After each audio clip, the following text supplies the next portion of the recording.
acerca dessa concepção de formas simbólicas espaciais, né, que ele tem um texto muito interessante sobre, e eu acredito que, em parte, esse daqui, ele complementa justamente essa abordagem e traz alguns exemplos para a gente poder verificar, né, essa dinâmica espaço-simbólico, né? David, só um momento, pode começar a falar um pouco do autor, começar a dizer qual é o título do texto, qual é o autor, por favor. Certo. Então, a gente vai trabalhar o texto Espaço e Simbolismo, do autor Roberto Lobato Correia, né?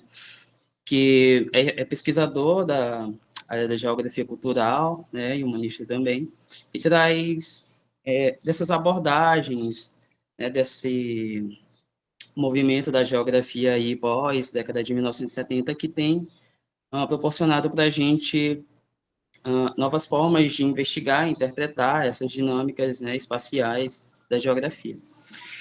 E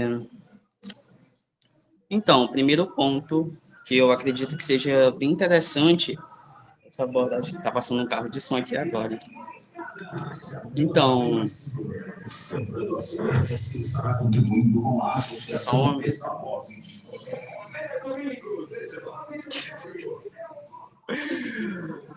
pronto, voltando, pessoal. Já no começo do texto, né, ele fala que a abordagem é acerca dessa dimensão, né, espaço simbólico.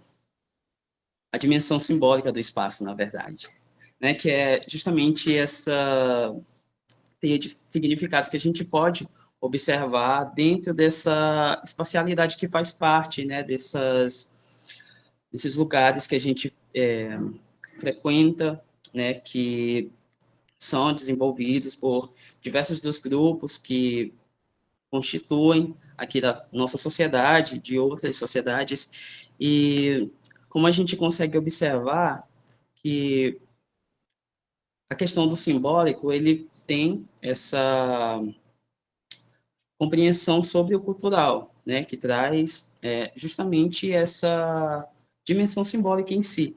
E na geografia cultural, a gente consegue compreender que, para além da cultura, a gente tem outros aspectos que se interrelacionam, como a questão do território, também da etnia, e até um ponto que eu vejo convergência com aquele texto, né, do João Nemacion, que ele fala sobre esse novo espaço, né, que é o espaço símbolo, que é bem interessante da gente observar como se desenvolvem, né, essas formas simbólicas espaciais que estão atreladas, né, às nossas relações, às nossas percepções sobre os lugares em que a gente está, né, e que eles em si estão, na verdade, eles em si constituem, né, desses significados que a gente proporciona para eles, né, que eles são desenvolvidos justamente com esse sentido. Então, logo nessa primeira página, né, eu demarquei justamente isso, né, que ele fala aqui, por exemplo, que a gente tem essa questão da cultura, que dentro do campo da geografia cultural acaba sendo um ponto muito norteador e importante, né, principalmente após década de 1970, né, que aí vão se desenvolvendo mais estudos com relação a a essa noção, né, dentro dessa noção de cultura no campo da geografia. E acredito que a gente pode já passar para a próxima página, né, caso vocês estejam visualizando a minha. Eu fiz alguns pontinhos aqui, né, que é para meio que melhorar. E então, logo no primeiro tópico, o Correia, ele fala sobre significados e mapas de significados, né? Que logo nesse sentido, os significados eles acabam sendo o principal enfoque, né, da geografia cultural, porque através dos significados a gente consegue interpretar, né, as formas com que esses símbolos, né, que são construídos dentro da nossa espacialidade, eles possuem, na verdade, eles revelam, né, algumas questões bastante interessantes sobre as formas como a gente nos relacionamos, né, em sociedade e também como nos relacionamos com os ambientes em que a gente está, né? Então, desse modo, né, ele traz esse ponto que eu acredito que seja muito interessante, que é o dos mapas dos significados, né? Que ele fala que é como uma metáfora, né, espacial, que é justamente esse mapas de significados, né, que é um conceito, né, cunhado pelos membros do...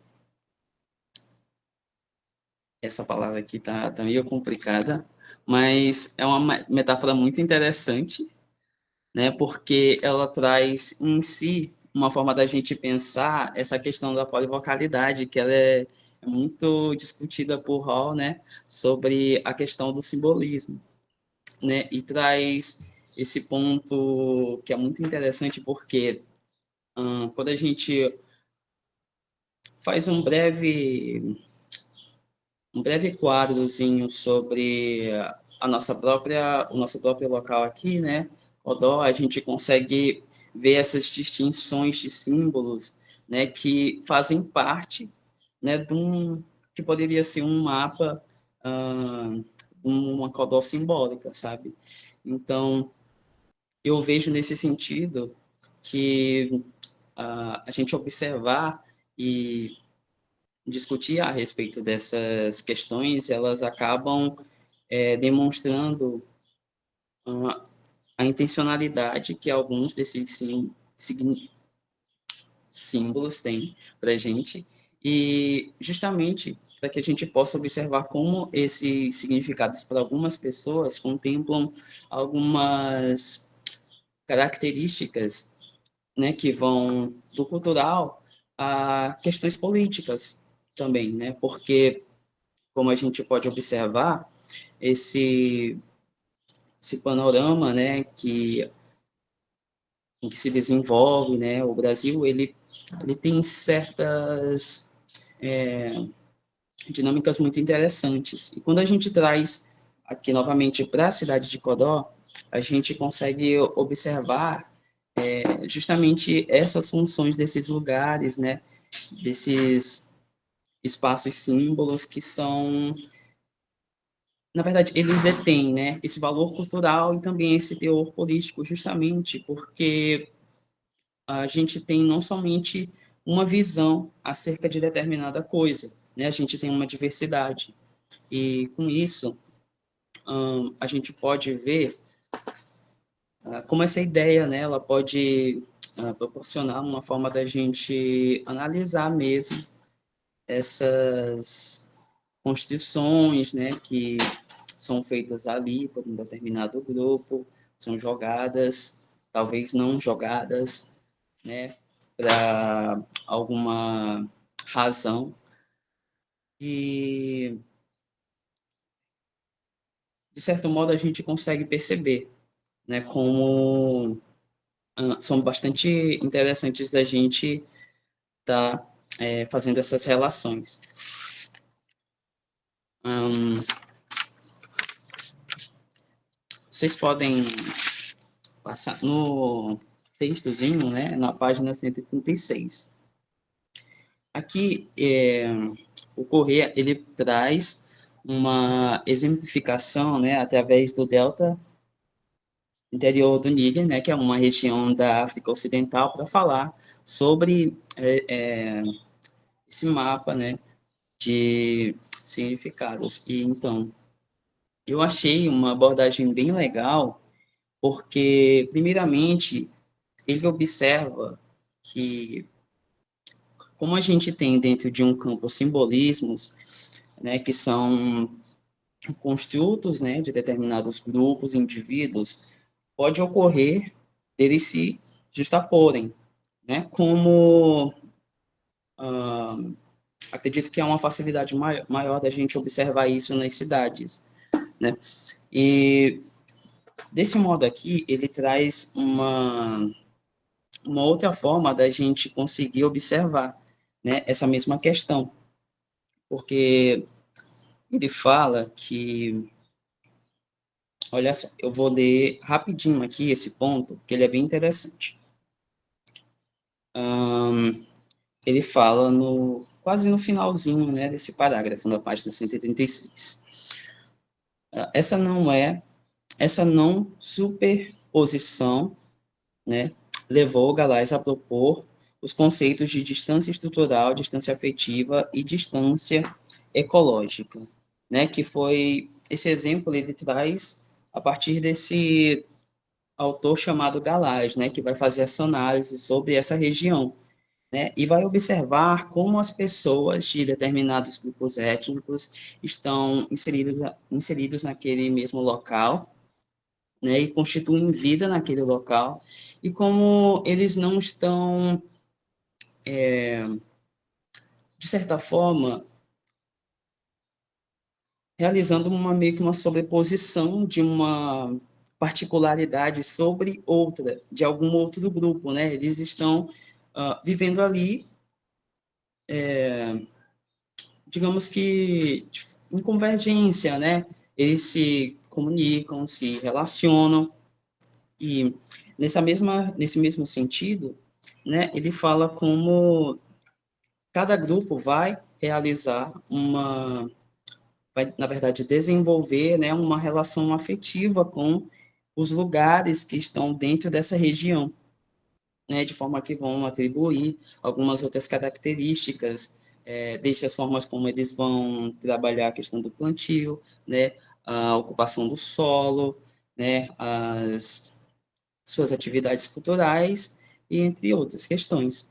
Então, desse modo, eu acho que é interessante a gente observar que, da mesma forma que num espaço símbolo a gente tem essa questão de justaposição, né, a gente também vai ver que ah, elas podem constituir, né, essa meio que essa relação mais, digamos que heterogênea, mas dentro do mesmo local, né? Porque ali eles são diferentes, mas como eu tinha mencionado agorinha, né? De nenhuma forma eles influenciam a cultura da outra de forma a justaporem uma entre a outra, né? E aí logo ele vem com essa porção que eu acho que me chama muita atenção sempre que eu adoro essa palavra de espaço dividido, né?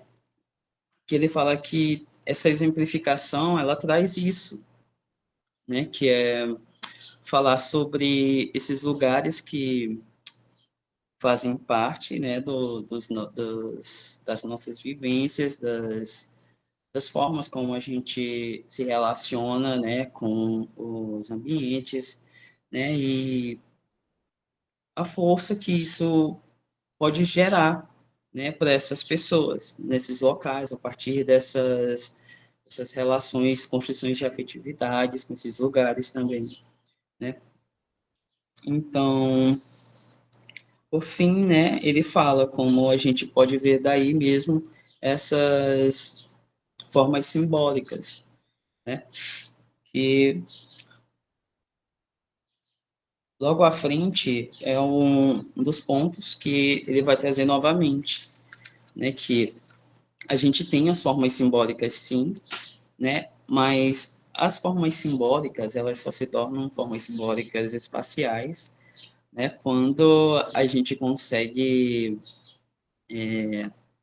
dar justamente essa dimensão simbólica e característica dela para para determinado teor cultural e político, né? E também observar, né, como esses lugares eles fazem parte, né,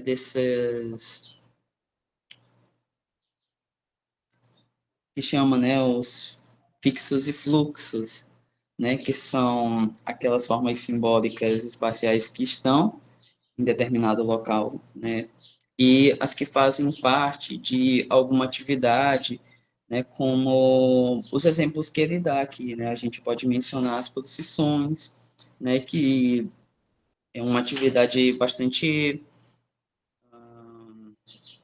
cotidiana, né, das pessoas, cotidiana não, essa não é uma palavra, né, que faz parte ali, é uma data, né, no calendário, né, religioso para determinado grupo, e é bem interessante a gente ver, né, novamente essa questão, que já é uma abordagem que a gente já vem trabalhando, né, e logo nessa questão das formas simbólicas espaciais, eu não deixo de pensar novamente Codó, né, embora eu não saiba com densidade sobre essas questões de religiosidade, tem aquele trabalho da professora Martina Arletti sobre Cidade Relicário, né, que eu acredito que foi uma coisa que me chamou muita atenção sobre a forma como esses simbolismos, né, da cidade de Codó às vezes não podem ocupar certos espaços, né, devido a essas dinâmicas, né, que porventura tornam desiguais algumas ocupações para determinados grupos. Então, eu uma vez pensei, né, justamente como a gente não vê hum, uma paisagem negra, né, em Codó. Quando a gente observa, parece que ela é invisível. Só quando você consegue quase que entrever ali, por entre linhas, né? Como é, como é que Codó, né, foi se formando.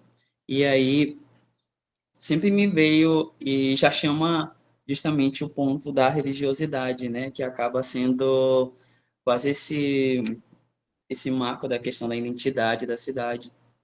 E quando fala sobre essas formas simbólicas espaciais, eu sempre me vem na cabeça justamente isso, né? Porque aqui a gente consegue não ver, né, essas, digamos, quase que formas simbólicas espaciais negras e o porquê, né, da gente não conseguir ver, né? Aí já volta justamente aquela questão da polivocalidade e da função simbólica dessas formas, né, para que no sentido do teor político-cultural, já dá o sentido da gente não, na verdade, da gente conseguir observar, né, como um determinado grupo ele pode estar demonstrando, né, uma outra paisagem, né, sobre a cidade. E dos pontos até aqui, eu acredito que estes sejam, né, os que eu gostaria de apontar para vocês. E acredito que a Ana vai continuar aí a nossa roda agora, né? Boa tarde, gente. Queria estar pedindo desculpa, né, antes de começar a falar, a explicar um pouco o texto, porque tá quente e o ventilador tá ligado, então talvez dê para ouvir um chiadinho no fundo. Vou até virar ele aqui. Então, assim, desculpa aí pelo chiadinho do ventilador, mas tá difícil.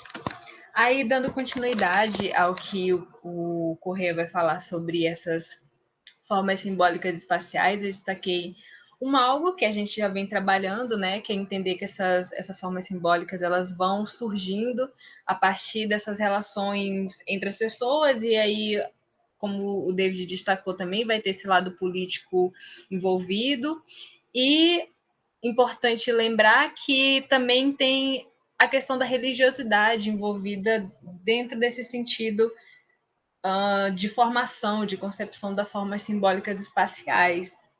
E aí eu destaquei uma parte aqui que eu vou ler para vocês, que é a seguinte: essas relações derivam também da força de determinadas práticas sociais ou manifestação do sagrado. Então, essa criação do espaço simbólico, esse entendimento desse espaço enquanto simbólico, enquanto forma simbólica espacial, deriva tanto de manifestações culturais, das práticas sociais, do que seria uma manifestação do sagrado, e aí ligada a essa hierofania. Dando continuidade, a gente tem o terceiro tópico que vai ser destacado dentro dessa parte do texto, que é chamado de lugares simbólicos, aqui na página 138. Aí, a princípio, ele vai falar o que seriam esses lugares simbólicos, né? Entendendo que esses lugares simbólicos eles são manifestações espaciais da cultura. E aí, o que seria, né? Essas manifestações da cultura dentro do espaço. E como eu falei anteriormente, isso está impregnado de significados tanto políticos, significados religiosos, significados étnicos, significados que podem estar associados ao passado. E aí, enquanto eu lia isso, como o David também pontuou, que a gente vem trabalhando o Correia ao longo desses 2 anos de grupo de pesquisa, 2 anos que eu participo. E aí tem outro texto dele que ele vai falar sobre essas formas simbólicas espaciais, não focado nos lugares simbólicos, mas ele vai falar dessa glorificação do passado. E aí, como que você cria locais, cria formas simbólicas dentro da cidade, dentro desse complexo urbano, para glorificar o passado. Essas estátuas que a gente tem que são de pessoas históricas. E aí, todo esse entendimento. Então, entender que isso, para além de estar presente dentro de formas simbólicas mais táteis, entre algumas aspas, dentro desse tipo de forma simbólica, vendo estátuas, enfim, igrejas, também está presente no que seria o local em si. Aí, dando continuidade, né, a gente tem esse entendimento e entender também que esses significados vai tornar cada um desses locais, desses lugares, tendo seu simbolismo de maneira singular. Então, cada um desses espaços são únicos e a partir dessas relações entre os significados políticos, os religiosos, é que vai se formar esses lugares simbólicos. E um lugar simbólico não tem o mesmo significado que outro. Então, é mais ou menos isso que ele vai falar nesse comecinho. Dando continuidade, o que seriam esses locais simbólicos? O que seriam esses lugares simbólicos? Ele vai citar, por exemplo, as praças, os bairros, as ruas, e aí, tendo isso como lugares simbólicos dentro do complexo urbano, e aí, como a gente fala aqui anteriormente, sobre isso estar impregnado, sobre esses espaços estarem impregnados de significados políticos, religiosos, etc., me levou a pensar na organização da nossa cidade e desses espaços, desses bairros, dessas ruas, entendendo aqui, né, notando o nome dos espaços, dos bairros, que estão associados a nomes de santos, a maioria são santos, se não me engano, é o São Sebastião, Santo Antônio, São Francisco, São Benedito, e por aí vai. Os bairros também, os bairros, como eu falei, a gente tem as ruas que tem o seu sentido político, né? Que são, a gente tem o João Ribeiro, a Duque de Caxias, e por aí vai. Não sei nome de rua. E a gente tem as praças também que tem esse sentido religioso, mais voltado para a religião cristã dentro da cidade, católica e cristã. Daí, o Correia vai pontuar, ele vai usar um autor, que é o Boyer, ele vai usar uma obra desse cara de 1994, e ele vai separar esses lugares simbólicos, não separar, mas ele vai colocar esses lugares simbólicos em 2 caixinhas diferentes. Aí, na primeira caixinha, ele vai falar dos lugares simbólicos retóricos. E esses lugares simbólicos retóricos, eles seriam lugares de cerimônia cívica. Daí, disso, que seriam, né, esses lugares de cerimônia cívica? A gente tem um espaço simbólico, um espaço, e esse espaço ele vai ser utilizado por, não sei, organizações, governos, para manifestação política, mas organizado. Como é que eu explico isso, gente? Que difícil. Usando como exemplo aqui, o desfile do 7 de setembro, da independência, que ele vai falar aqui, mas ele vai falar de Singapura. Vamos trazer para o Brasil. O desfile de 7 de setembro, que acontece aqui na avenida principal, que acabei de esquecer o nome também, na avenida principal. E aí, esse local, ele vai ser, enquanto isso está acontecendo, ele vai ser um lugar retórico. Está dando para compreender? Porque ele está sendo utilizado para essas marchas cívicas, desse tipo de coisa. E aí, a outra caixinha que ele vai colocar os lugares é os lugares vernaculares, que são esses locais que estão impregnados de tradições populares, e estão mais ligados a uma conexão identitária das pessoas que vivem por ali e praticam as suas tradições naquele espaço. Bom, basicamente é isso que ele vai falar aqui, entendendo essas nuances, essas divisões dos locais. Então, a gente tem os lugares simbólicos, mas cada lugar simbólico vai ser utilizado para uma forma, aí eles vão estar dentro dessas caixinhas, como eu falei, entre algumas aspas. E uma dúvida que me veio enquanto eu estava lendo isso é se um lugar simbólico ele pode ser. Não, se um local ele pode ser uma hora um lugar retórico e uma outra hora, um lugar vernacular. Porque enquanto está acontecendo o desfile do 7 de setembro, ele está sendo usado para essa manifestação cívica. Mas aí, se a gente parte para um outro momento do ano, por exemplo, no carnaval, que é uma manifestação popular que ocorre todo ano, ele já se encaixa em outro momento. E aí eu não sei se é bem assim que funciona, e eu queria entender isso. Se a senhora puder me tirar essa dúvida. Ok. Quer que eu fale agora ou tu vai continuar a fala e a gente vai... Nossa, pode falar agora. Por enquanto é isso. Pode ir dialogando, é isso? Uhum. Em relação a isso aí, Ana, bem interessante, né? Essa articulação aí, essa distinção. Um lugar pode ser, né, ao mesmo tempo, entre aspas, em determinada época, um lugar vernacular e, em outra época, um lugar retórico? Sim. E tu mesmo, tu acabaste respondendo, né? Em determinada época, esse lugar serve para um desfile cívico, né? Uma marcha bem ligada, assim, à oficialidade, né? E em outro momento ser utilizado para manifestações da cultura popular, né? Do carnaval, né? E outras manifestações da cultura popular. Sim, então essa articulação ocorre, né? Essa articulação é possível, dependendo do uso que se faz desse lugar. Oi, David, levantou a mão. Entendeu, Ana? Sim.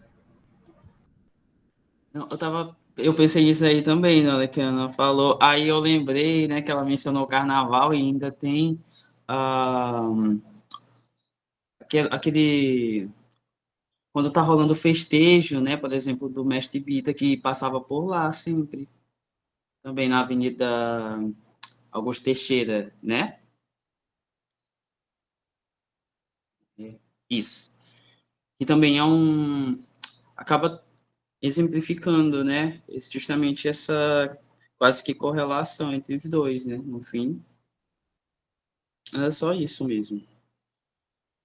Isso aí. E é também esse debate aí que vocês suscitaram, né, que vocês reportaram essas questões, por exemplo, da invisibilidade dos lugares simbólicos, das expressões e identidades negras da cidade. O David falou, a Ana também tocou nesse assunto.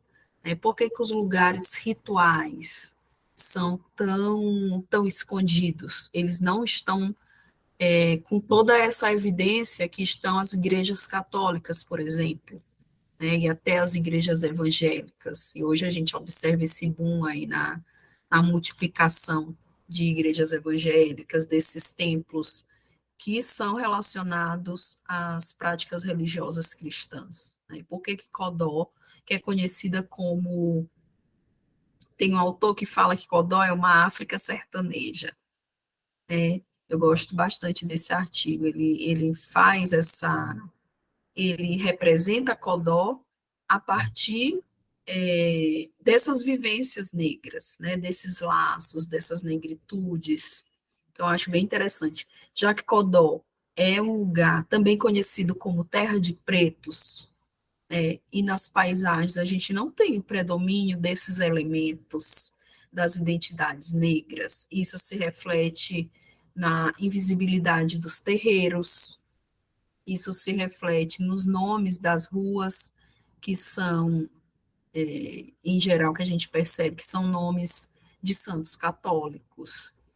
Né? Então, por que essa invisibilidade?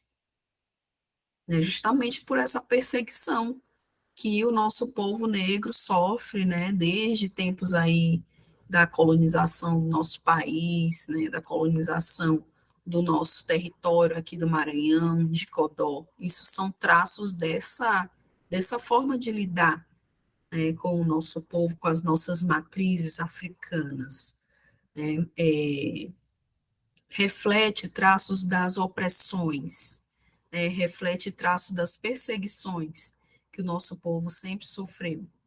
E aí a gente lembra também das origens, né, das origens do Terecô, e que isso também se reflete na própria nomenclatura, né, tambor da mata codóense.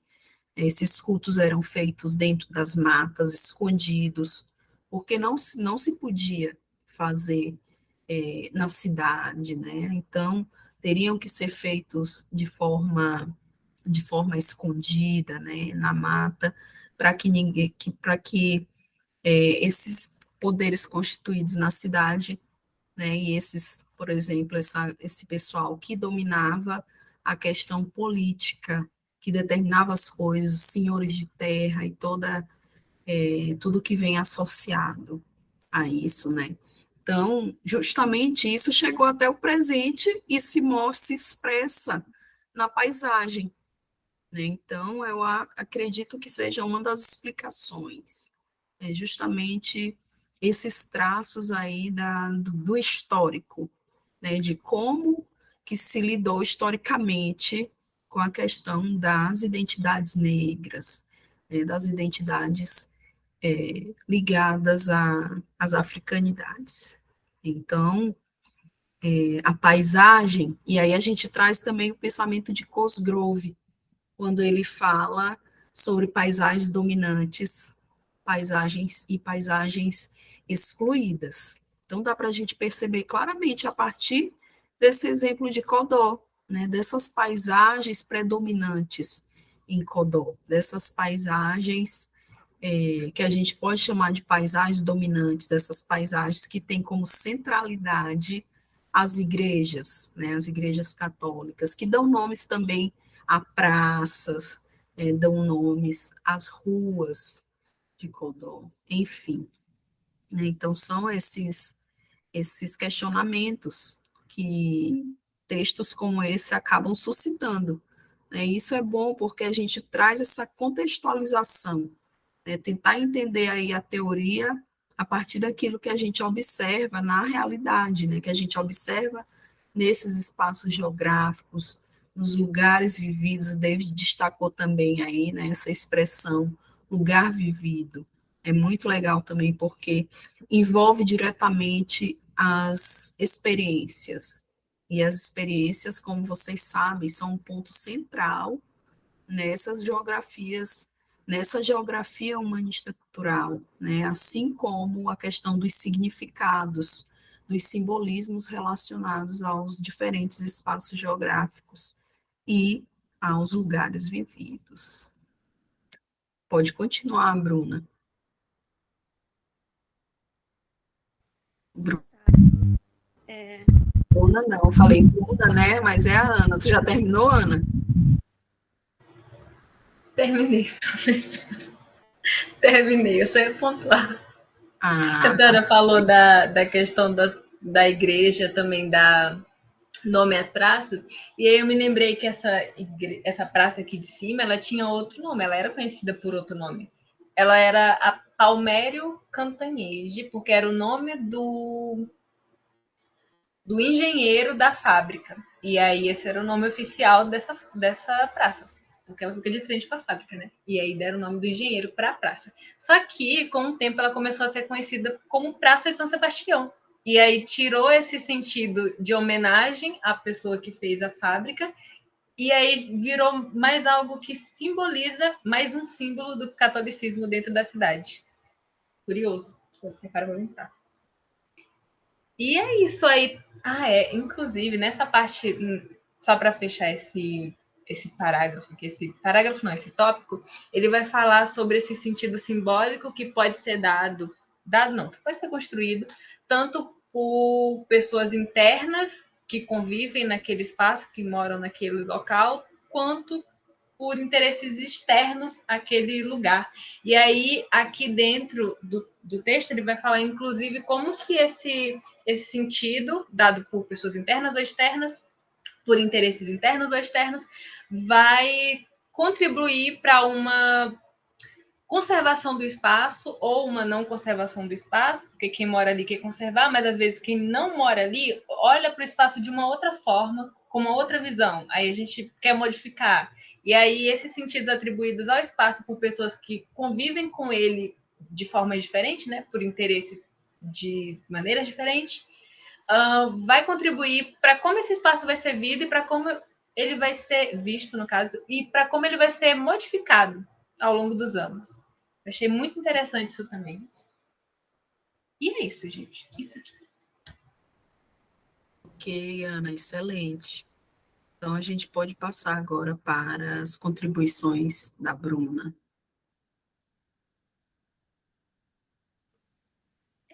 Boa tarde. Eu vou dar continuidade no texto, falando especificamente do conceito de itinerários simbólicos que o autor articula. E nessa parte específica do texto, ele vai explanar que esses itinerários simbólicos, que são, digamos assim, esses fluxos simbólicos, esses percursos simbólicos, eles são percebidos através dessa produção, da circulação e do consumo desses significados, porque esses significados eles vão se manifestar publicamente nesses espaços que fazem parte desses itinerários simbólicos. E então ele vai falar que existem diferentes tipos de itinerários, como, por exemplo, os itinerários da vida cotidiana, que são esses percursos que a gente faz na nossa vida cotidiana, que é, por exemplo, da nossa casa para o trabalho, da casa para uma universidade, para a escola, ou da nossa casa para uma universidade, e a gente vai tendo esse nosso fluxo durante o nosso dia a dia da vida cotidiana. Mas ele também vai destacar que nós temos os itinerários simbólicos, e dentro desses itinerários simbólicos, nós vamos ter, por exemplo, os festejos, as festividades, como o carnaval, festividades religiosas, festividades tradicionais que ocorrem anualmente, como, por exemplo, a quadrilha, que acontece nos períodos de junho e julho, os festejos de São Sebastião, que acontece ali por volta de janeiro, que é uma festividade simbólica, e ele vai destacar que essas festividades, elas exprimem esses itinerários simbólicos e elas não acontecem com frequência. Elas acontecem em momentos específicos, então estabelece-se essa periodicidade, periódicos. Acontece em tempos específicos, não acontece frequentemente durante o ano. Mas ele também vai destacar que se tem esses itinerários simbólicos que não são regulares, como, por exemplo, manifestações que podem ocorrer, que são esses levantes políticos, que podem ocorrer mediante uma necessidade de fazer alguma reivindicação, mas ele diz aqui no texto, ao menos a partir da minha compreensão, que, por exemplo, a escolha desses espaços onde vai se acontecer esses fluxos, esses, digamos assim, esses percursos, eles não são escolhidos aleatoriamente, eles são lugares dotados de significados. Como, por exemplo, a Ana falou do desfile de 7 de setembro, é um fluxo de pessoas que ocorre, é um percurso que eles vão percorrer, que é da Praça de São Sebastião, vai descer a Avenida Augusto Teixeira. Antigamente, a gente seguiu o percurso até a frente da prefeitura. Então, durante esse percurso, esse lugar não é escolhido aleatoriamente.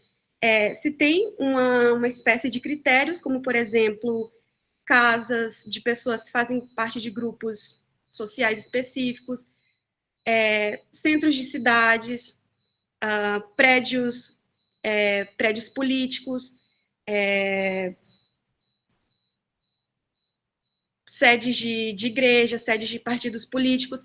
Então, essas escolhas não são aleatórias, elas surgem a partir desses critérios e desses, digamos assim, desses significados que já são atribuídos a esses espaços. Então, por exemplo, o desfile do 7 de setembro, ele ocorre na avenida principal da nossa cidade, justamente porque se trata de estar localizado na avenida principal da nossa cidade, e aí o desfile se encerra na prefeitura da cidade, que é um prédio político que denota essa, digamos assim, essa importância cívica para o nosso município. Então, ele destaca essa importância desses lugares que são dotados de significados para essas pessoas. E tem um outro exemplo que ele usa, por exemplo, o exemplo das manifestações políticas, que são esses levantes que eu acabei de falar para vocês anteriormente. Esses levantes, geralmente, quando eles ocorrem, as pessoas não escolhem os locais de forma aleatória. Eles vão escolher locais estratégicos justamente para denotar a importância desse levante e para se representar também o sentido desse levante político. Juntamente com os cartazes, com as imagens que eles vão levar para essa manifestação, se tem a importância da escolha estratégica desse espaço, porque isso vai exprimir também o simbolismo que esse lugar representa para essas pessoas. E aí tem um exemplo que ele cita no texto, que é o exemplo da marcha que ocorre na Praça de Maio, que ocorre na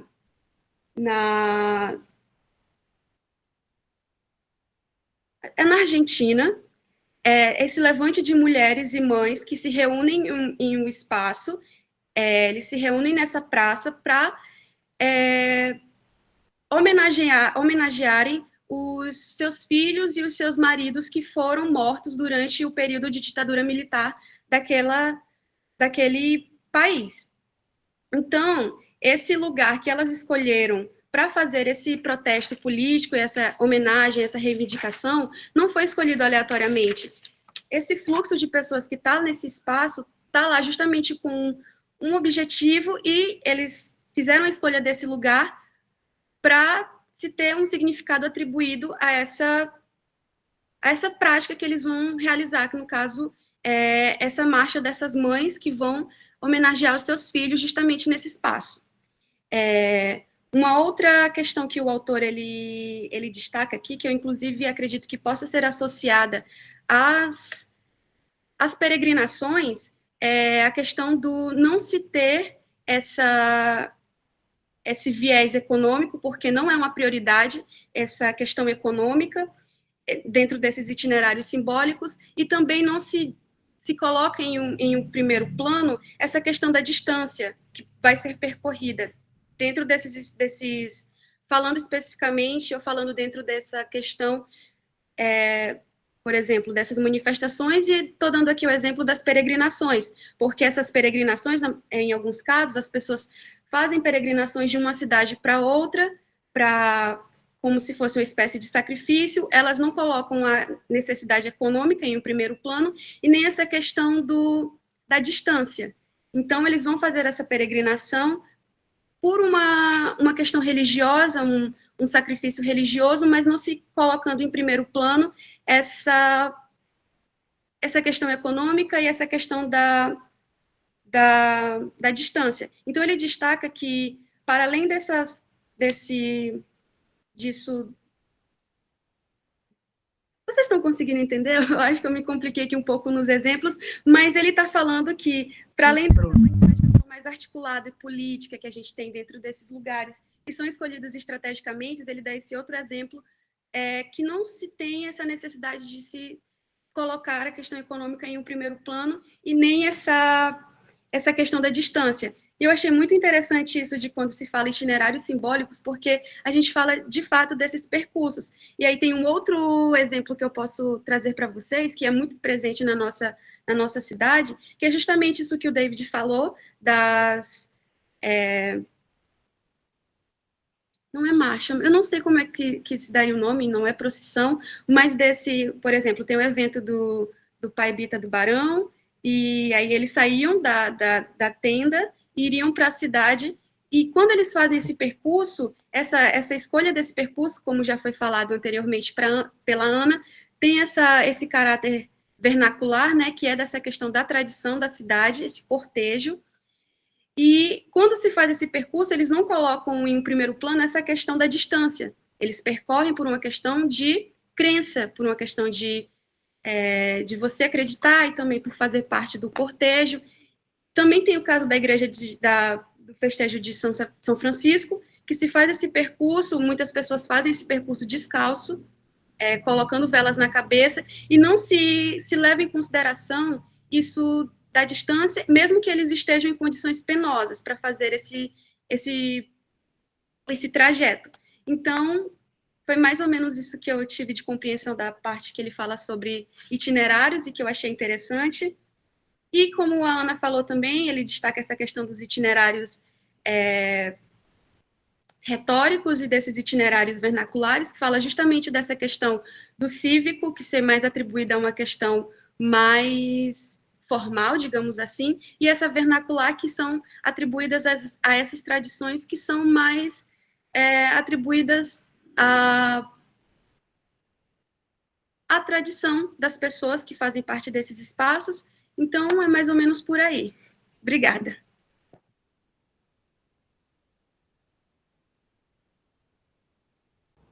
Obrigada, Bruna. Obrigada, Ana. Obrigada, David. As explanações de vocês foram excelentes, né? Eu estou muito satisfeita com o estudo do texto que vocês fizeram e com esse compartilhamento aqui das ideias centrais, né? E a gente reforça, né, que lugares simbólicos, itinerários simbólicos, como o próprio autor diz, né, o Roberto Lobato Corrêa fala, são temas centrais na geografia, nessa geografia cultural humanista, né, nessa geografia cultural renovada. A questão dos significados, ele sempre insiste, como o David falou, ele insiste na questão da polivocalidade, ou seja, os lugares vão ter diferentes significados, diferentes interpretações, porque vai depender, né, das pessoas que estão interpretando, das pessoas que estão vivenciando, como elas sentem, né, quais as crenças, quais os valores dessas pessoas e desses diferentes grupos. Então, justamente por isso que tem essas polivocalidades. E aí a Bruna tocou também no assunto, que são também pontos-chave para a gente entender um pouco dessas questões, né? Quando se fala de lugares simbólicos e se faz uma correlação entre lugares simbólicos e itinerários simbólicos, a gente deve entender dois termos-chave também, que aparecem também na leitura, que são os fixos e os fluxos. O David falou, a Bruna falou também nesses aspectos, né? A gente trabalhando geografia, né, e até no começo da graduação em geografia, a gente ouvia falar, né, eu tive a oportunidade de ouvir falar sobre esses termos aí, termos-chave, né? Milton Santos gosta muito de abordar nas suas obras. essa questão de fixos e fluxos. Os fixos são justamente essas localizações pontuais, né? Já os fluxos são relacionados a deslocamentos, a movimentos. Então, falar de lugar simbólico, por exemplo, a praça é um lugar simbólico, pode ser considerado um lugar simbólico, uma igreja, um terreiro, né? Tem essa coisa de ser pontual, fixa, né? Já quando a gente traz os itinerários, a gente está se referindo aos fluxos, ou seja, aquilo que tem movimento, né? Os itinerários, a gente pode ter como exemplo os cortejos que acontecem aí, né, relacionados às religiosidades de matriz africana aqui em Codó.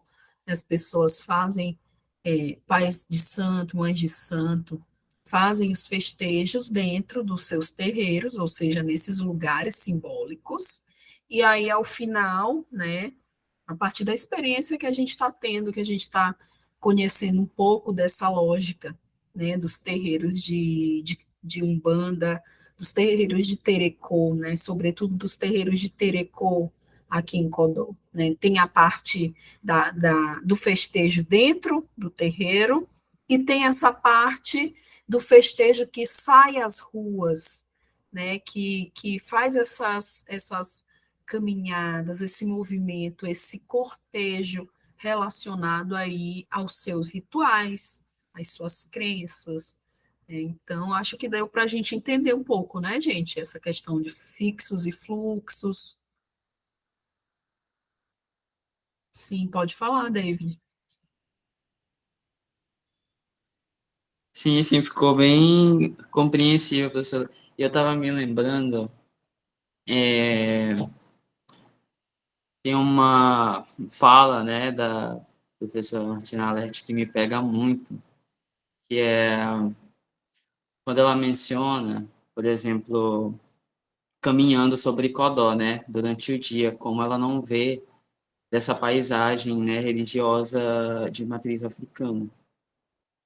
E aí, quando ela anda na cidade à noite, ela vê o som do tambor, né? Aí é como se à noite, né, a paisagem, a gente pudesse observar dessa paisagem negra, justamente porque os terreiros, né, tocam-se os tambores da madrugada fora. E aí, se porventura a gente não consegue visualizar eles durante o dia, à noite eles ainda seguem firme nessas atividades, né, culturais que, acredito eu, potencializam, né, esse valor simbólico da religiosidade para essas pessoas e constituem, né, dessa marca de identidade para elas também continuarem vivendo de suas atividades, né? E eu sempre fico pensativo assim, porque realmente quando a gente tá andando, né, a gente quase não observa. Assim, mas à noite você de vez em quando escuta um tambor tá tocando em algum local. Assim como o foguetório, né? A gente consegue perceber essas singularidades de Codó, né? Quando o pessoal lá dos terreiros vai avisar o povo que o tambor vai começar, né? Então tem toda essa especificidade aí, esses detalhes que são de extrema relevância. E quando a gente pensa nas identidades de matriz africana, quando a gente pensa nessas expressões do nosso povo preto, e, e aí é inquietante mesmo, né, essa questão das paisagens, de que elementos dominam as paisagens, né, que elementos têm dominado as paisagens de Codó, que elementos têm dominado a toponímia, né, aquela questão dos nomes dos lugares, né, os nomes das ruas, nomes das praças, das avenidas, né, quem são essas pessoas que, por exemplo, quem foi João Ribeiro? Né? Tem uma das principais avenidas de Codó, é a Avenida João Ribeiro, né?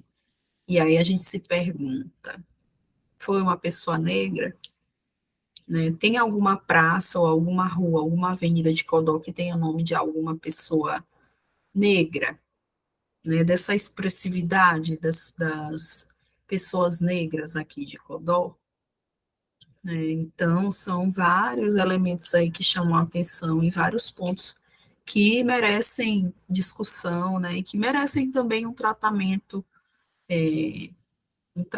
aí nas nossas pesquisas, né, no que a gente escreve, as nossas publicações. Então, são pontos que merecem ser mais trabalhados também, mais discutidos. Legal que vocês citaram também aí o trabalho da antropóloga, a professora Martina Alé, ela realmente, o trabalho dela se destaca, né, quando fala sobre essas religiosidades de Codó, né, sobre o Terecô, e essas observações, né, que de dia não se percebe, já à noite tem essa diferença. E aí a gente pensa também nessa coisa da paisagem não ser somente aquilo que a gente olha com os nossos olhos, que os olhos são capazes de perceber, mas a paisagem, ela também é composta pelos sons, pelos cheiros, pelos sabores, né? Muitas vezes a gente lembra de um sabor e se reporta diretamente a um lugar. Por exemplo, quando eu como cuchá, eu sempre lembro de Codó, né? E cuchá é uma coisa que foi muito significativa, porque lá em São Luís a gente não conhece esse tipo de cuchá que se consome aqui em Codó, que se faz aqui em Codó, né? É diferente. Lá, geralmente, a gente come arroz de cuchá, que é o arroz já misturado com a folha da vinagreira e tal. E aqui a gente viu essa outra forma, né? Outra forma de fazer, né, o cuchá, de preparar esse alimento. E aí, não tem como eu não lembrar de Codó quando eu como cuchá. E aí eu não, na verdade, a gente não. Raquel aprendeu a fazer, e aí ela faz, né? Até quando a gente está lá em São Luís, ela faz, do jeito que é o cuchá codoense. E aí a gente sempre lembra de Codó a partir de quê? Dos sabores. E aí os sons dos tambores também, né? Que acabam lembrando a gente de quão forte é essa expressão, né, da cultura, né? Falando da religião enquanto parte de um sistema cultural. A Ana escreveu alguma coisa aqui no chat, deixa eu ver. Isso dos cheiros é muito legal, sinto certos cheiros e me recordo de alguns lugares na hora, é verdade. Até cheiro de quando a gente era muito pequena, a gente pode não lembrar do que aconteceu naquela época, mas lembra da questão do cheiro, né? Também tem um exemplo aí de Raquel, que quando ela sente cheiro de manguezal, ela lembra de uma infância dela muito remota. Ela nem lembra do que aconteceu, que ela tinha 1 aninho de idade, tinha pouco tempo de vida, mas ela lembra, é muito característico o cheiro de manguezal, né? Quando ela passa lá tem flashes de memória. Por aqueles manguezais lá da... Tem um bairro lá chamado Ilhinha, lá em São Luís, né? E ali tem uma área ainda tem essas áreas de mangue, né, de manguezal. E aí quando a gente passa por lá, que ela sente, ela vem flashes de memória, porque aqueles cheiros fazem parte da paisagem. Então, tem coisas bem interessantes aí para a gente estudar. Da minha infância bem remota. Raquel aqui dando as contribuições dela. De menos de 1 ano, ou seja, eu não lembro, mas está no meu subconsciente lembra. Entendeu? Ouviram aí? E eu só sei porque minha mãe falou que eu nasci naquele local. Eu não sei, mas minha mãe falou que eu nasci naquele local. Pois é. Então, como essa coisa dos cheiros, dos sons também, dos sabores são legais e são importantes e que dão bons frutos também, né? Estudar esses aspectos aí da cultura e das geografias, né? Das geografias vividas, né? Tendo em vista aí as experiências, os significados. Fale, David. Eu me lembrei rapidinho da senhora falando sobre sabores, que tem uma colega minha que está fazendo um trabalho sobre uma associação de quebradeiras de coco, né? Tipo, a importância delas para enquanto patrimônio cultural.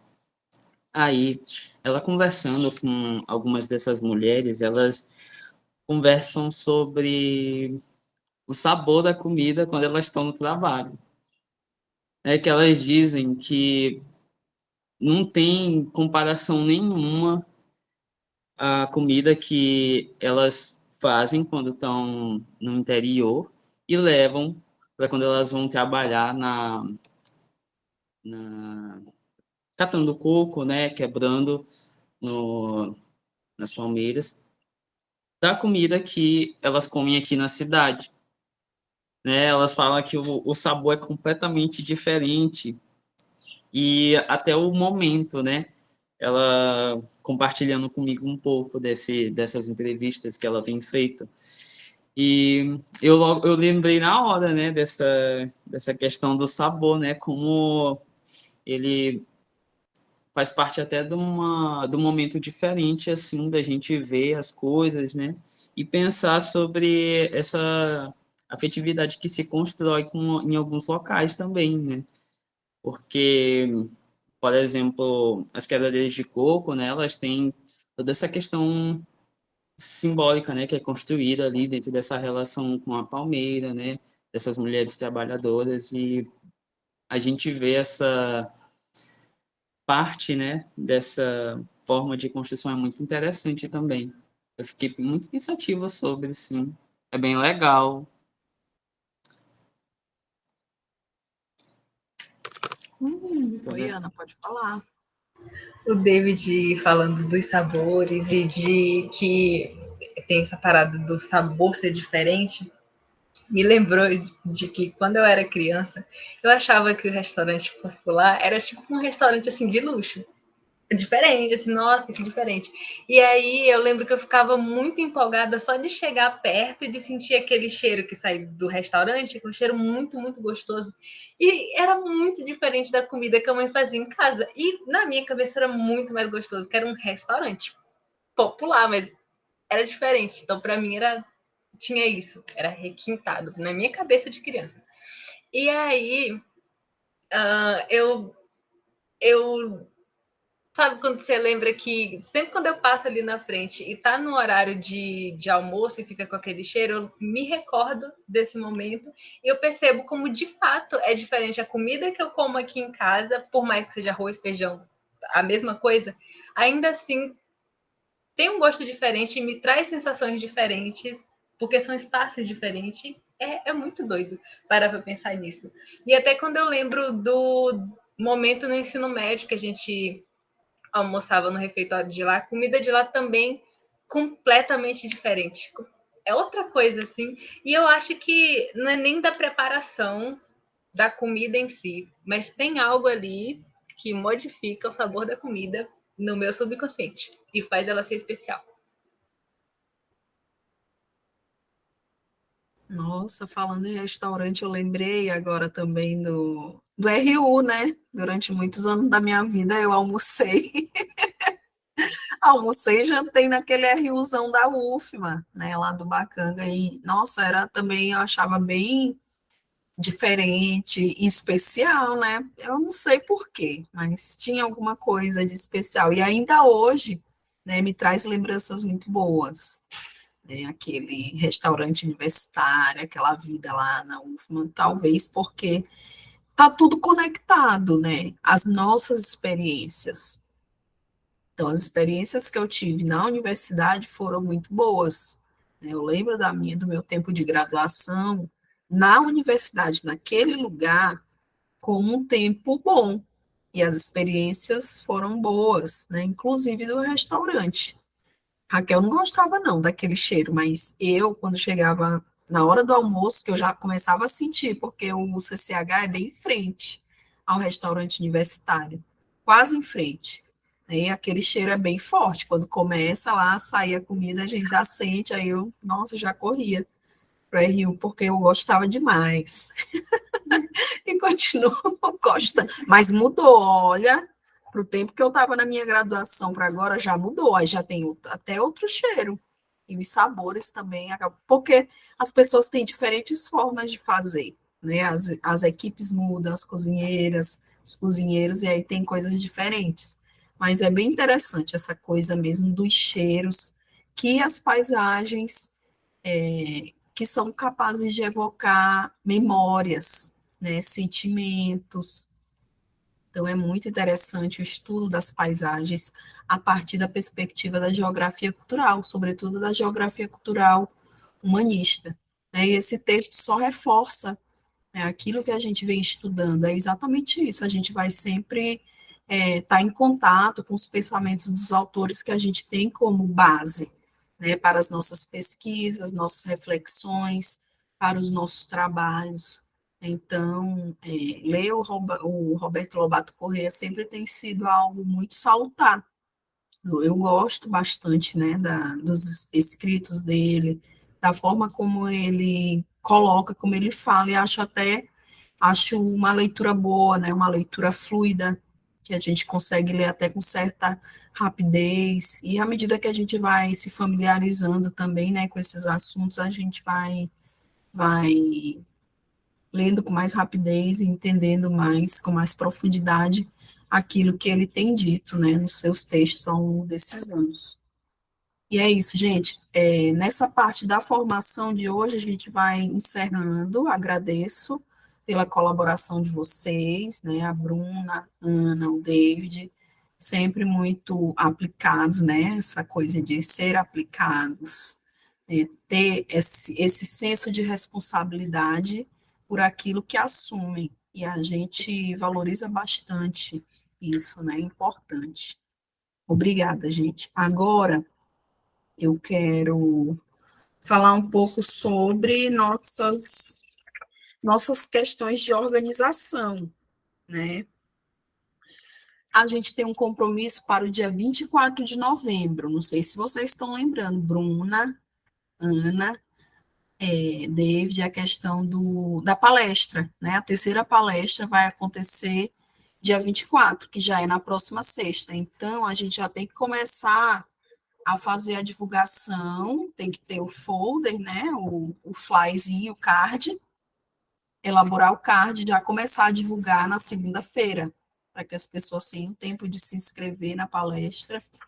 Também o formulário de inscrições, né? A gente vai seguir aquele mesmo modelo, a Ana, tu pode ajudar a Bruna, né, com essa coisa aí do compartilhamento também desse formulário, ajudar com o card, né? Vocês trabalham aí com essa articulação direta, então já tem essa experiência aí, o David também já tem experiência da organização do ciclo de palestras, então eu também, qualquer coisa que precisar, eu estou à disposição, vocês sabem, né? É só me chamar pelo WhatsApp e a gente vai conversando. Não pode ser de madrugada. A Raquel aqui disse, gente, a Raquel dizendo. Vocês escutaram, né? Só não pode ser de madrugada. Só até meia-noite. Olha aí, rapaz. Certo. A questão da palestra, né? Para a gente divulgar e já começar com essa organização. O andamento das questões do sarau. Né? A Bruna ficou de falar com a senhorinha das poesias. Falou com ela, Bruna?